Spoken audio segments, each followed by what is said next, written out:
is that too bright? Not sure. Anyway, let's see. Okay, in 10 more seconds, the signal should have propagated through. Yeah, there we go. 30 seconds. Cool.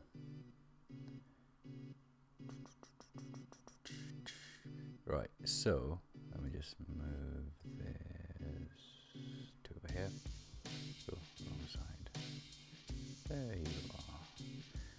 Cool. So for those just tuning in live or those catching this on the replay, this is just a version, a follow-up version to the FUND2 results having been just announced. The voting results are in. 11 projects have been successful in terms of community votes, as well as enough amount of funds which are available being given in the context of the priority according to the amount of votes that each one got. So a lot of projects actually did get enough votes, but there just wasn't enough money. So that's important to just keep in mind there. So this particular addendum, what I wanted to actually look into was I actually completely forgot to do this. Oh no, there we go. This is what I want to talk about. So Catalyst FUND2 patterns of success. And yeah, the idea here is basically, in my previous video, one of the things, right towards the end, I was like, oh, I feel like there's something I want to say. So I sort of went away, and sure enough, I remembered what the hell I wanted to say in that one. And so hence this addendum video here. And what I wanted to get at was this, fundamentally: patterns of success, or at least sort of like what I've noticed in going through all the proposals in FUND2 and rewatching the videos of my sort of analysis, my intervals analysis of these of the proposals. A number of things, a number of patterns just sort of rose to the surface. And I just want to touch on a few of those in this particular video, again, just to help folks in FUND3 and possibly in future funds to come. So what are these patterns I'm talking about? These can't be able to speak. These patterns can be thought of through a metaphor of sorts, right? A metaphor which I made in the past, which is, think of a tree, right? A tree has the trunk, the branches, and then the leaves.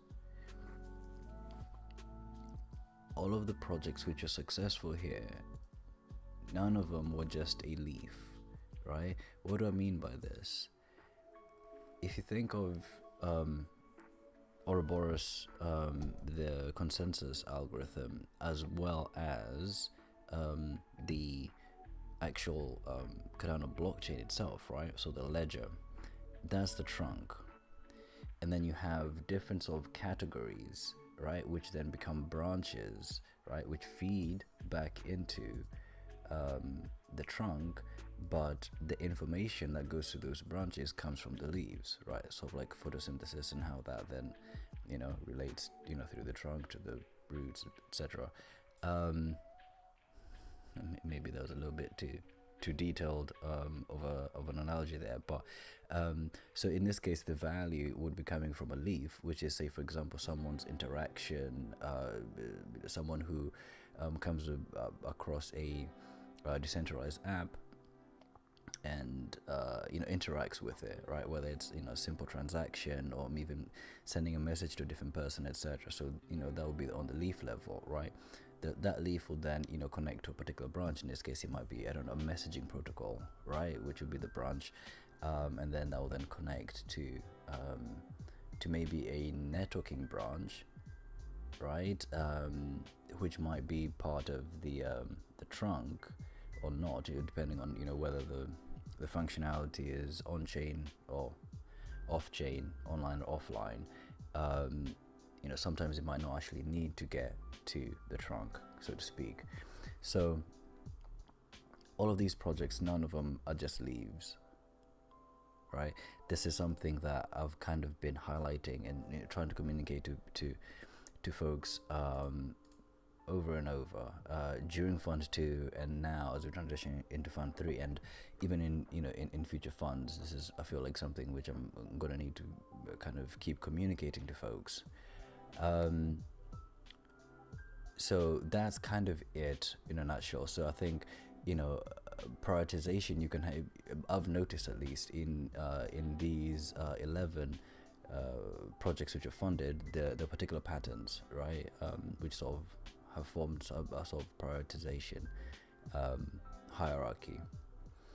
And these patterns are, I would say, one, in no order, in no particular sort of order here.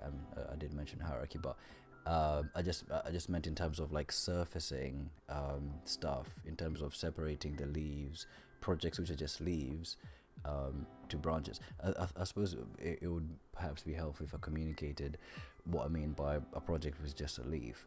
If you're creating something which is just like, in a way, like a single use experience, yes, that might be rich, but not in sort of orders of magnitude where other folks can actually leverage that, right? So if you think of, I don't know, someone like, and again, this is a good reference here, is all the backlash that all the podcast, all the just a podcast proposals experienced in FUND2, right? It was because these people are not thinking, what is the branch, right? Arguably, even those who thought of content from a branch standpoint, like a cast, from the perspective of, okay, content is important, but how do I create the branch, which then enables a whole bunch of content and sort of a diversity of content to be made, not just one creator, one content creator being subsidized, basically. So in a way that kind of negates my point, but not so much, because the challenge in this particular case, those who were community advisors, who wrote reviews, and then subsequently people voting, they weren't thinking about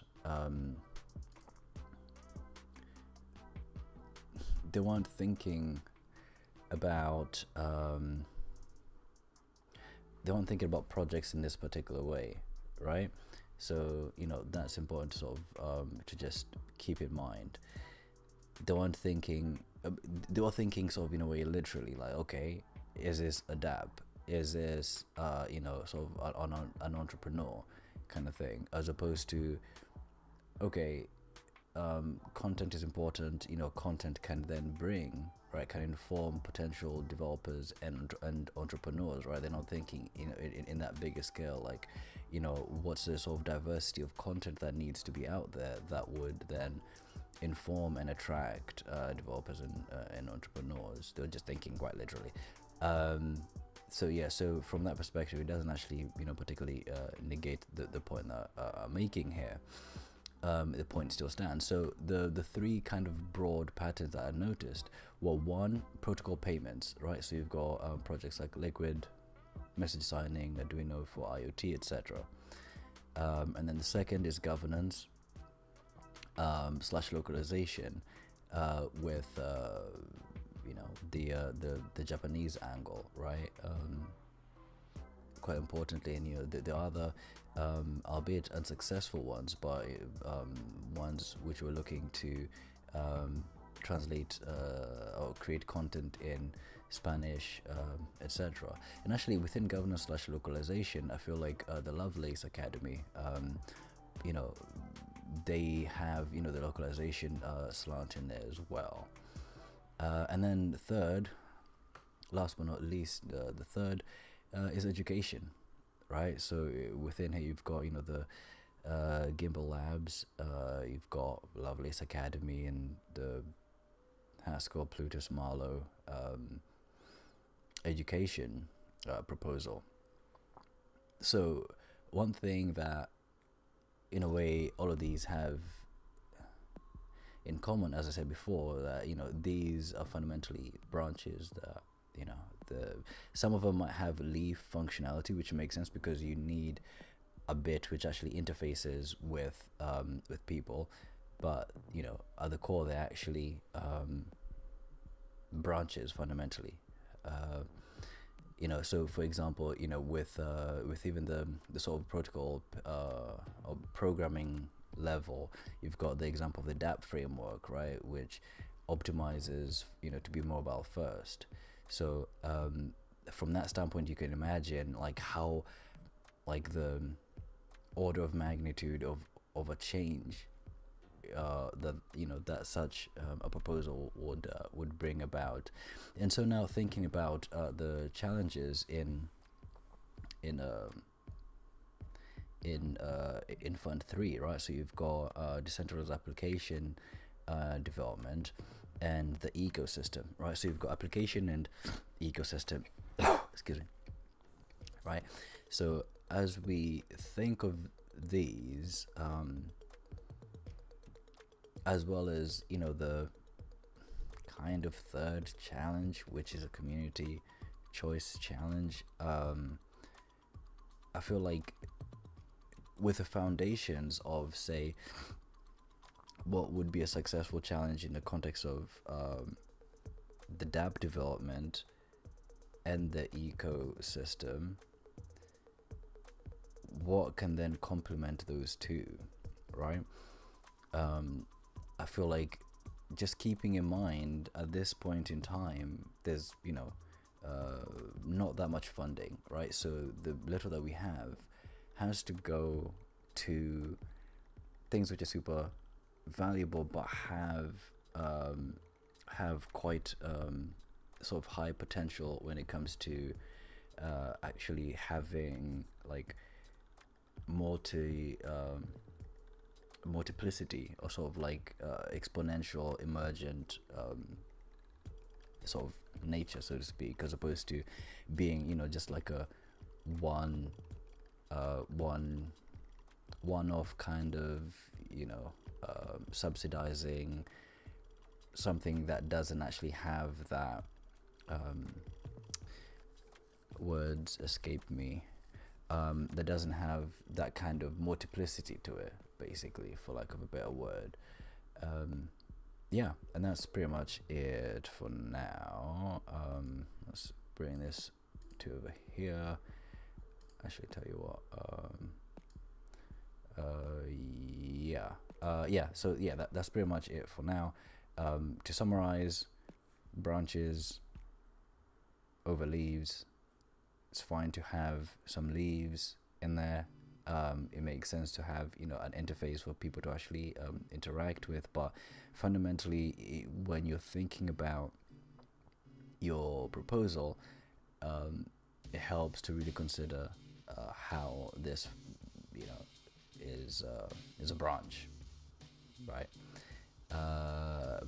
Actually, I could just quickly add here, right? So I gave the example of Cast and its sort of diverse approach to creating content, right? Not just, you know, being, hey, I'm a podcaster and pay me to create content. It's, you know, interacting, you know, in a bigger way, where with collaborations and having programs which actually enable folks to, you know, come on board and have, you know, moving into the future, the ideas to actually